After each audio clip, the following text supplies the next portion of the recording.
सोचो कि अगर कोई इंसान अपनी लाइफ का 1 साल से भी ज्यादा समय पैसिफिक ओशियन में गुजारे और वो भी सिर्फ एक छोटी सी बोट में, ना तो उसके पास खाने के लिए खाना हो और ना ही पीने के लिए पानी। ये कोई कहानी नहीं है बल्कि ये एक हकीकत है, एक ऐसी हकीकत जिसको जानकर आपकी रूह कांप जाएगी।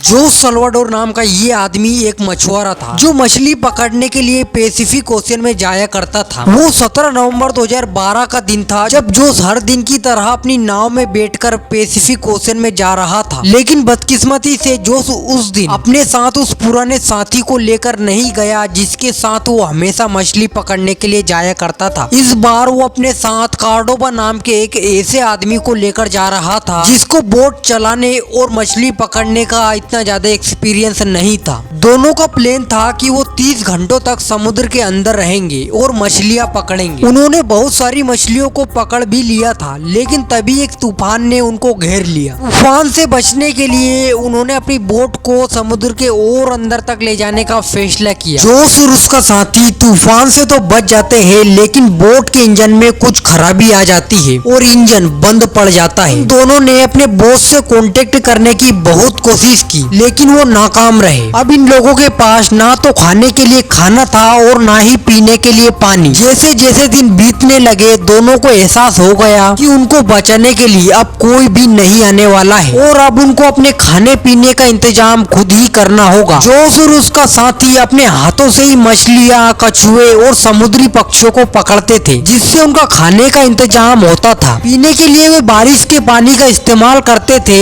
लेकिन जब बारिश नहीं होती थी तो वे दोनों कछुओं का खून पीकर अपनी प्यास बुझाते थे और कभी कभी तो वे दोनों अपना ही पेशाब पी जाया करते थे। 4 महीने बीत जाने पर जोस के साथी कार्डोबा को कोई भी उम्मीद नहीं दिखी तो वो भूख और प्यास से तड़प तड़प कर मर गया। कार्डोबा ने मरने से पहले जोस से कहा था कि मरने के बाद वो उसकी लाश को ना खाए। जोस ने कई बार सुसाइड करने की कोशिश भी की थी, लेकिन उसके ईसाई धर्म ने उसे ऐसा करने के लिए रोक लिया। जोस ने बहुत सारे जहाजों को अपनी आंखों के सामने से जाते हुए देखा, लेकिन उसको वहां से कोई भी मदद नहीं मिली। आखिरकार 14 महीने बीत गए और उसको एक छोटा सा टापू नजर आया। 30 जनवरी 2014 को उसने अपनी बोट छोड़ दी और तैर कर किनारे पर पहुंच गया। वहां पर उसे एक घर दिखाई दिया जिसमें एक परिवार रहता था। फाइनली जोस अब समुद्र के बाहर आ चुका था और सही सलामत अपने घर पर पहुंच गया था।